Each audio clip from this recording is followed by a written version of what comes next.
Welcome back, beautiful tri state area. You're listening to a moment of Zen right here on 710 WOR, the voice of New York iHeartRadio. I'm your host, Zen Sams. Up next in our Hydration with Heart segment brought to you by One Spawn of Coconut, today we're featuring Monica Castro. She's mother of two daughters. Her first daughter, Rio, was born with unique challenges, born completely blind with Down syndrome. Now, instead of allowing these challenges to define her daughter's life, Monica decided to use her knowledge and expertise in ABA, that's Applied Behavior Analysis, to help Rio and other children like her thrive. With over 2 decades of experience, Monica is a board certified behavior analyst, and her passion for her work goes far beyond just her credentials. It's rooted in her personal experiences. She's committed to making a positive impact on the lives of children and adults with disabilities. Originally hailing from Hudson County, New Jersey, Monica's journey has taken her to the vibrant city of Miami, Florida, where she's established herself as a prominent figure in the field of applied behavior analysis. Monica provides services to families in both South Florida and Hudson County, New Jersey. Now, Down syndrome, also called trisomy 21, is the most common chromosomal condition in the United States. Now, a chromosomal condition, also called genetic condition, happens when there's a problem in one or more chromosomes. And now, chromosomes are the structures that hold genes. And genes are part of your body's cells that store instructions for the way your body grows and works. Now, genes are passed from parents to children. About 1 in 700 babies, that's less than 1%, is born with Down syndrome. Many children with Down syndrome lead healthy lives, active lives. They can go to school, participate in activities, and enjoy being social with others. Now, each person has 23 pairs of chromosomes, or 46 in all. So, for each pair, you get one chromosome from your mother and one from your father. Babies with Down syndrome have an extra copy of chromosome 21, and this extra copy changes the way the brain and body develop. Welcoming now to the show, chatting disability inclusion, demystifying stigmas, balancing her life with medical complexities, is the amazing Monica Castro. Welcome to the show, superstar.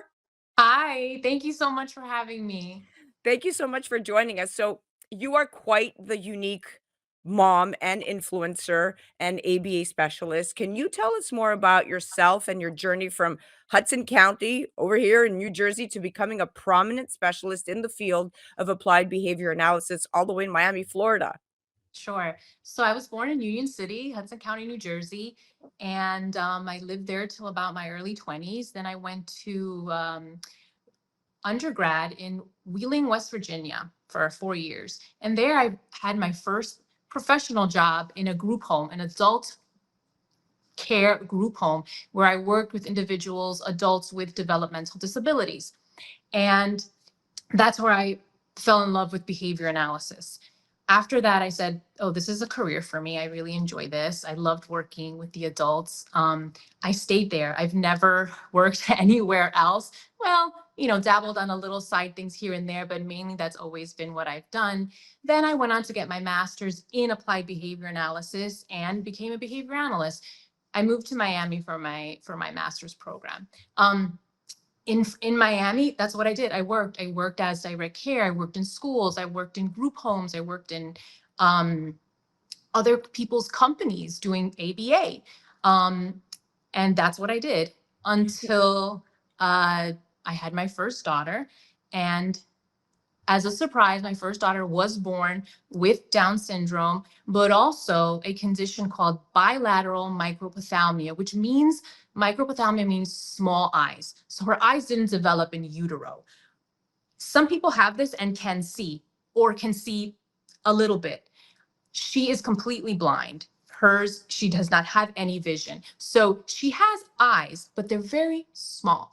However, she wears a lens. It's called a conformer. It's like a hard acrylic type shell that they place in her eyes so that her sockets grow appropriately with her face. And that's how I always say that, like, this was meant to be. Like, there was no better mom on that day to have this baby, Well, because I was that's for very sure. prepared. Well, that is really God never gives you more than you can't handle. And you prepared your entire life for this.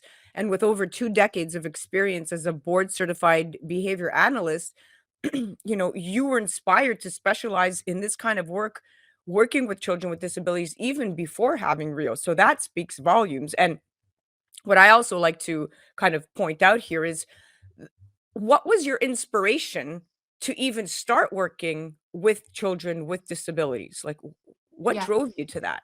I think I was always interested in psychology. I was always interested in helping. And it just, the universe aligned, and that was a job that was available. I said, "Oh, that looks interesting." It was an entry level position. I said, "I'm going to try that." I applied, I got it. And I went. And when I went, I loved being in the home with these adults. I loved um just I was able to help them lead a normal life, as normal as possible life. Well, And it you gave me fulfilled a purpose. I mean, you right. have come full circle. And for those listening, it's important to point out some of the factors that can affect your risk of having a baby with Down syndrome. So, your age when you get pregnant, right? Your risk of having a baby with Down syndrome increases as you get older, especially if you are age 35 or older, being a carrier of a certain type of Down syndrome. So, if you or your partner are a carrier, and you can go get genetic testing for this, of one type of Down syndrome, you carry a gene change for the condition, but you don't actually have the condition. You can pass the gene change to your baby, but it's rare. So you definitely have to be proactive in, making sure that you're getting the right testing and already having a baby with Down syndrome. So if you already have a baby with Down syndrome, your risk for having another is higher, which leads me to my next question. So your daughter Rio, the unique challenges that you just described, she was born blind with Down syndrome. You were not made aware of her diagnosis, and this was a surprise to you. So, Yeah. how has your personal experience with Rio influenced your dedication to helping children like her thrive? Yeah. Well, it was a surprise diagnosis. I was not aware. There's a long story behind that, but it's a beautiful story. But I didn't want to know the gender. So I did have testing done, but I said, I don't want to know the gender. They gave me the results. I folded it, I put it in a purse. I never looked at that purse. Well, there was more information in that paper. Wow. That paper told me her gender, and it also said like 95% chance of Down syndrome. Now, yes, the person who, my doctor did say, you should look at this because, but she kind of was really nonchalant about it. And like, I don't know. And it just, like, I was like, oh, it's fine. You know what I mean? Like, I don't know. It was very strange. It was all meant to be. So It then was all meant to be. it was all meant to be. So I did have those results actually. And I looked at them like a year later and I was like, wow, that's nuts. But so that's how that happened. But yeah, so when she was born, I'm not gonna lie, that first year was hard for me. Even though everything I know, I had to I had to recover. It was hard for me. I struggled bad postpartum that first year, um, postpartum depression. But I made it, and it was like something clicked. I was like, the moment that I really realized that I did have all the tools, that there was no one better for the job, I was like empowered. You know what I mean? I did a lot of work, a lot of therapy, and then I was able to like, oh wait, this baby's going to thrive, like I have all the tools, I know what to do, like how amazing is that? So I just focused on that. And then we just started teaching her and teaching her from very little. She's always learning. She loves to learn. She's easy, she's so easy to teach. And then because of that, I was like, wait a minute, I know how to do these things. Why am I working for everybody else building their businesses? Like I can do this for other children. So then I was like, it was an even bigger connection to the families that I serve. And I was like, no, I'm going to do it. And I get to do it my way now. And with the experience that I have.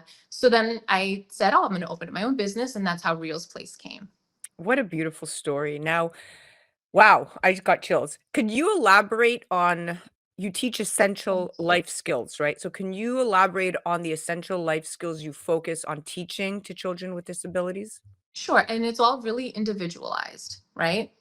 So every child is different. I can, for example, I do all of Rio's teaching, and someone like Rio who is blind, I have to teach her pretty much everything because she cannot see. So there's no learning by watching, how a lot of little kids learn from modeling your behavior. She can't do that. So anything, feeding herself, going to the restroom, pulling down pants, putting on a shirt, um eh, saying hello to someone, greeting someone, waiting, Everything. I have to Everything. everything. How to get on the bus in the morning. We have a procedure. How to get out of the bus. We have a procedure. How to put her seatbelt on. We have a procedure.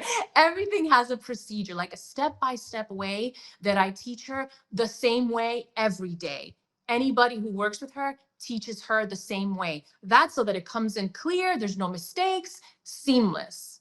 I love it. Now, in addition to working with children, you're also dedicated to empowering the families so they could navigate the complexities of raising children with disabilities. Now, how do you offer that kind of support and guidance Sure. for these families? Do you go into their home? What's your Yep. Yeah, process? yeah, yeah. So I go into a home, I get a client, I will go into their home, I meet with the family personally. Um, because I have my experience, I connect. I can connect with them. I know what they've been through. I've had a diagnosis. I know exactly where you've been. I've been there. And so I think that that's a benefit for me to connect with them, and they know that they can trust me, they can rely on me, I know what to do. So I think that gives them, I hope it gives them like some solace, like some comfort. Oh, I'm in good hands, you Oh, know? yeah. You are definitely the comfort zone because now you are the real mom in the room, often guiding these moms who are scared and afraid and clueless, and so you are doing God's work. Yeah. So, I always say early intervention is vital for anything, right? For anything. So, but Down syndrome, it can't be cured. Treatment and teaching life skills go a very long way to improve a child's Mhm. life and eventually the adult's quality of life. So what you're doing is priceless. And treatment programs often include, to your point, physical, speech, and occupational therapies, life skills classes, and educational opportunities. And here you are offering all of this directly to your daughter. She got the real guide that she Mhm. was supposed to get, and God always has a plan. So let's talk about disability awareness and inclusion. So how do you approach demystifying stigmas surrounding disabilities, and what steps can individuals take to contribute to a more inclusive society? I think number one, we all have to start with challenging like our own internalized ableism and how we feel, and really facing that and learning about it. That's number one. I know I had to do that. Number two is I have to be very firm in where I take her. I take her wherever, right? We're gonna go, even though it might be uncomfortable because maybe, for example, to a movie. We have to work on going to a movie because she's not going to just go to a movie and enjoy a movie. Blind people watch movies. It has nothing to do with being blind. It's with, can she sit? Will she start making noises? Is that going to bother the other people around? So I had to Right. work on that, So obviously, I want her to enjoy the movie. That's number one. I'm taking her to a movie because she wants to. But then I have to expose her. The more that I keep exposing Rio to everything, not thinking about it, not worried about what is everybody going to say, are other people going to feel uncomfortable? I can't, I, I, I would have thought of that before and I had to work on that, but now I say, no, here we are. This is who we are. You welcome us. And when I made that decision, because I had to work on that, and when I made on that decision that I was gonna, it doesn't matter, we're going anywhere and everywhere we want to go, you want to go, and you get to experience all of it. I think that just her, I know it's just one person, but that's one person's presence in this environment that maybe all these people that happen to be there, it's the first time they see it. Yeah, yeah, that's true. I mean, you You have just have to to do the work. roadmap it. You have to do the work. Now, balancing life with medical complexities is very challenging, without a doubt. You are a warrior, a super mama. I Oh, admire you, and I'm so inspired by you and your story. But how do you balance your own family and at the same time you have another daughter? So how do you make sure that everyone gets what they need, and it's no easy feat? yeah. I mean, I have to say that I'm blessed that Rio's medical complications have been slim. And I thank God every day that she hasn't had some of the medical issues that other children with Down syndrome can have.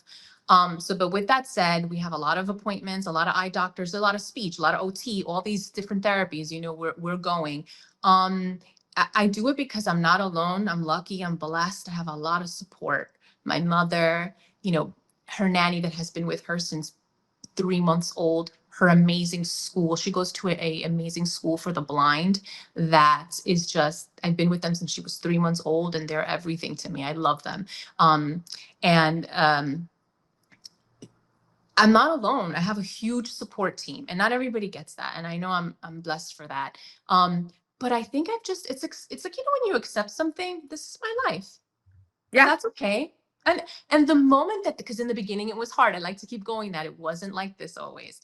But when I said I get to switch, I get to accept this, and I get to make the best. I get to make this the most beautiful thing to me. And it is. It's I thank every day for Rio. I wouldn't my life wouldn't be what it is without her. So many opportunities, so many doors opened because of her. I wouldn't have done any of it without her. So it was just exactly what I needed. But when I made the switch, this is my life. You're going to make me cry. It's okay. And since that, not just my business goals, but my personal goals. I've Right. never been more fit in my life. I'm 46. I You're a hottie. I've never anything I say, we're doing this, we're gonna do it. Like, she just empowered me, gave me courage, there's not that many things that I'm afraid of now. Oh, well, after the road that you've gone, you went down where there was no path and left a great big trail, and that's what makes you special. Oh, You are amazing. Thank you so much. We are out of time. I just want to thank you for coming on, for being so transparent, for being so open, and really just being an incredible warrior to the most incredible little girl. well, thank you, Zen. I appreciate this. This was really nice. Thank you. Now, while Down syndrome remains the most common chromosomal disorder that children are born with in the United States today, the future is getting so much brighter for them. People with the condition are prospering and their lifespans are increasing thanks to improvements of treatment and therapies. The average age of survival continues to increase, and that's a great sign. At the turn of the 20th century, children with Down syndrome rarely lived past 10 years old. Now, thanks to advancements in treatments, the majority of people with the condition will live pretty much full life. That was our Hydration with Heart segment brought to you by Once Upon a Coconut. Do check out the incredible Monica Castro on the gram at Rios Place ABA, or you can check out her website at riosplace.com. You're listening to A Moment of Zen right here on 710 WOR, the voice of New York, iHeartRadio. We'll be right back after this. A Moment of Zen is brought to you by Once Upon a Coconut, 100% pure coconut water. Imagine a drink that's nutrient rich, powerfully refreshing, naturally sweet with no added sugars, not from concentrate, zero additives, low in calories, absolutely no artificial flavors, and is so tasty that it will become your new favorite beverage. Enter Once Upon a Coconut, the absolute best tasting coconut water you will ever try. Available in 4 refreshing flavors: pure, chocolate, pineapple, and sparkling with energy. Do your taste buds a favor and pick up some today at onceuponacoconut.com.